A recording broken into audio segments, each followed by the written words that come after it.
Notre invitée, Henriette Martinez, présidente de l'UMP, candidate à la mairie de Laragne. Bonjour. Bonjour Jean-Marc, bonjour à tous les auditeurs. Merci d'être avec nous pour parler alors de deux, on va distinguer deux parties dans notre conversation, de l'UMP globalement dans le département des Hautes-Alpes et puis de Laragne où vous êtes candidate. On va commencer par Laragne, ces élections qui approchent dans 2 mois quasiment jour pour jour. Vous souhaitez reprendre la mairie de Laragne. Alors j'allais dire Auguste Truffem, mais pas vraiment, puisqu'il a fait savoir, même si ce n'est pas officiel à ce stade, mais en tout cas nous l'avons annoncé, qu'il ne se représenterait pas, mais qu'il serait pour autant présent dans la liste de M. Régnier. Voilà. Alors, je vais peut-être vous répondre d'abord pour ce qui me concerne, que je connais un peu mieux que le reste. Effectivement, je suis en campagne électorale et je suis candidate pour reprendre la mairie de Laragne, dont j'ai été le maire, je le rappelle, pendant 17 ans, de 1991 à 2008. Et j'ai été battue par Auguste Truffem, donc, lors du dernier mandat. Oui, j'ai annoncé ma candidature le 15 septembre dernier et depuis, bien sûr, j'ai constitué ma liste. Nous travaillons sur le projet et nous sommes en pleine campagne électorale avec une liste extrêmement dynamique dans laquelle il y a une bonne ambiance avec beaucoup de jeunes, des personnes représentatives de, je dirais, de toutes les professions, de tous les quartiers, de toutes les attentes des Laraniers, de plusieurs sensibilités aussi, même si cette liste est majoritairement à droite, je dirais, et si je revendique mon étiquette UMP pour la conduire. D'où son nom, Rassembler pour agir. Rassembler pour agir, oui, parce que je crois que c'est vraiment l'esprit dans lequel nous sommes, de rassembler non seulement des candidats divers, mais rassembler la population laragnaise au-delà des clivages, et puis agir, parce que nous constatons que Laragne est tombée un petit peu en léthargie depuis 6 ans, qu'il manque de projets, qu'il manque d'action, et c'est ce que les Laragnais nous demandent. D'ailleurs, nous le savons très bien, puisque nous leur avons adressé un questionnaire et que nous travaillons sur la base de ces réponses pour établir notre projet pour Laragne. Alors, je reviens au sujet de ce cher Auguste Truffem, avec qui vous avez des rapports amicaux, mais doux amers. Bon, c'est pas la même façon de faire de la politique, on va dire. Bon, apparemment, il n'y retourne pas. C'est M. Régnier qui serait tête de liste sous toute réserve. Parce que moi, j'aurais tendance à dire qu'Auguste Truffem, en vieux renard de la politique qu'il est, et c'est un compliment que je lui fais en le disant, n'a pas encore dit son dernier mot, mais c'est ce que je ressens. Maintenant, c'est à lui qu'il faut le demander. Quoi qu'il en soit, il a annoncé qu'il serait quand même candidat sur une liste qu'il soutiendrait, mais je pense qu'il est quand même sollicité pour repartir en tête de liste. Et voilà, que sa décision n'est peut-être pas encore arrêtée. En tout cas, nous le verrons. Ça fait partie du suspense laragnier. Mais au fond, c'est bien qu'il en soit ainsi parce que Auguste Truffem, au-delà de nos divergences politiques, du fait que j'ai siégé dans l'opposition pendant 6 ans et que nous avons eu parfois des conseils municipaux très houleux, nous en avons aussi de très calmes, comme le dernier est consensuel. Mais Auguste Truffem est une personnalité, une figure laragnaise, et je crois que sa candidature me paraît avoir une certaine légitimité. Maintenant, c'est pas à moi à choisir les candidats chez les autres. Voilà, moi, je m'occupe de mon camp et de ma liste, et je fais mon travail pour Laragne et pour les Laragnais.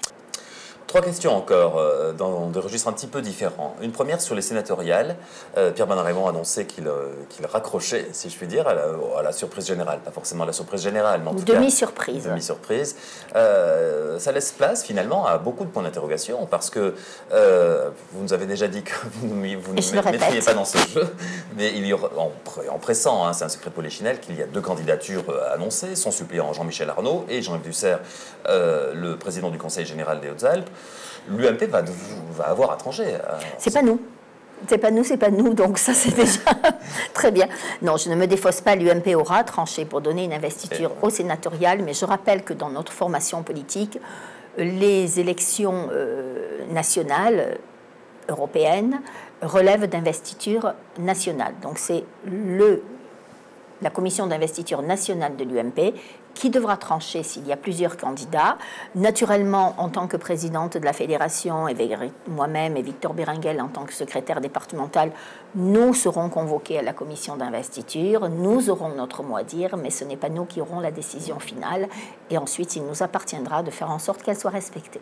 Alors, je vous piège un petit peu, mais vous direz bien ce que vous souhaitez, bien sûr, mais dans les 2 pré-candidats éventuels, vous trouvez quelqu'un de plus légitime à se présenter au sénatorial? Parce que c'est bientôt, c'est au mois de septembre. Ah oui, mais je n'ai pas du tout la langue de bois sur ce sujet. Je pense que Jean-Yves Dussert a une légitimité totale pour aller au sénatorial en tant que président sortant du Conseil général, ayant travaillé avec l'ensemble des élus du département, ayant aidé toutes les communes.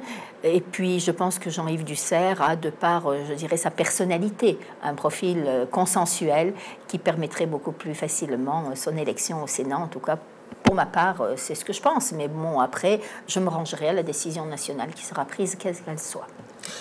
On n'est pas encore aux législatives, mais on sait que ce sont des choses qui se préparent. Est-ce que l'UMP prépare les choses pour aller face à Karine Berger, la députée actuelle?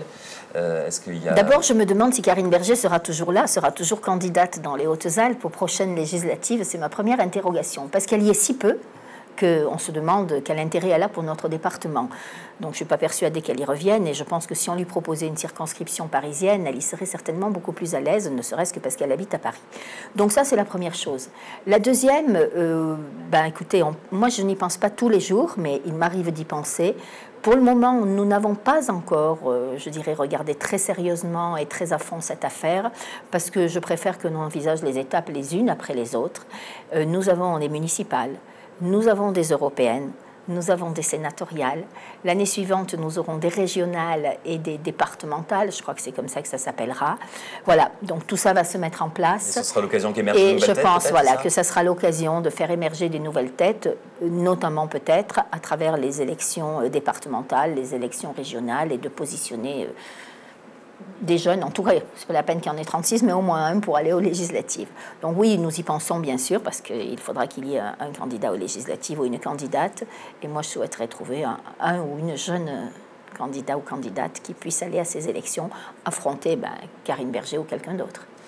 Henriette Martinez, merci beaucoup. Bon, alors, finalement, je crois que c'est un plaisir. Hein. Vous êtes une combattante de la politique. Ces 2 mois qui arrivent devant vous, malgré le contexte l'araignée qui doit être un peu compliqué à vivre au quotidien, j'imagine. Mais ces 2 mois de porte-à-porte, etc., c'est parti. Ça me plaît, ça me plaît. J'étais bien dans ma retraite tranquille, mais j'avoue que la politique, c'est quelque chose qui me plaît, que le combat politique me plaît, qu'être sous pression et sous adrénaline, c'est stimulant. Et puis, j'aime bien le contact surtout. Et comme je fais une campagne de proximité, où je rencontre beaucoup de l'araignée, eh bien, je prends la température, je parle aux gens, je vois leurs attentes, je constate qu'elles sont nombreuses, et ça me donne envie de résoudre les problèmes et de reprendre des dossiers en main et de reprendre la commune en main. Henriette Martinez, merci beaucoup. Merci de m'avoir invitée.